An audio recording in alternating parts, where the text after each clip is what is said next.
মৰমৰ ছাত্ৰ ছাত্ৰীসকল, আগন্তুক 2024-25 বৰ্ষত যিসকল শিক্ষাৰ্থীয়ে HS ফাইনেল পৰীক্ষা দিব তেওঁলোকৰ বাবে আজিৰ এই ভিডিঅ'টো অত্যন্ত প্ৰয়োজনীয়। যিসকল শিক্ষাৰ্থী নতুনকৈ আহিছা আমাৰ চেনেলটো ছাবস্ক্ৰাইব কৰি ৰাখিবা। আজিৰ ভিডিঅ'টোত মই লৈ আহিছোঁ HS ফাইনেল এক্সাম 2025 বৰ্ষৰ বাবে অতি প্ৰয়োজনীয় কমন দুখনি ইংলিছৰ ৰিপৰ্ট ৰাইটিং। যি দুখন ৰিপৰ্ট ৰাইটিং এইবেলি অৰ্থাৎ 2025 বৰ্ষত তোমালোকৰ পৰীক্ষাত অহাৰ চান্স খুব বেছি। গতিকে এই দুখন অতি ইম্পৰ্টেণ্ট। তোমালোকে ভিডিঅ'টো শেষলৈ চাবা আৰু গোটেইখন লিখি ল'বা। পৰৱৰ্তী ভিডিঅ'সমূহত মই তোমালোকৰ কাৰণে ৰিপৰ্ট ৰাইটিঙৰ কিছুমান ফৰ্মেট দিম, যিসমূহ ফৰ্মেট তোমালোকে শিকি থ'লে যিকোনো ধৰণৰ ৰিপৰ্ট আহিলে তোমালোকে বনাই লিখিব পাৰিবা।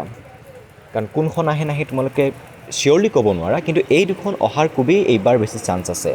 গতিকে এই দুখন তোমালোকে সম্পূৰ্ণ ক্লিয়াৰ মুখস্থ কৰি ল'বা, শিকি ল'বা, বুজি ল'বা।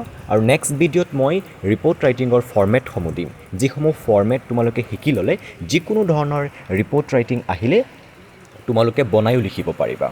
গতিকে ভিডিঅ'টো শেষলৈকে চাবা, চেনেলটো ছাবস্ক্ৰাইব কৰি ৰাখিবা।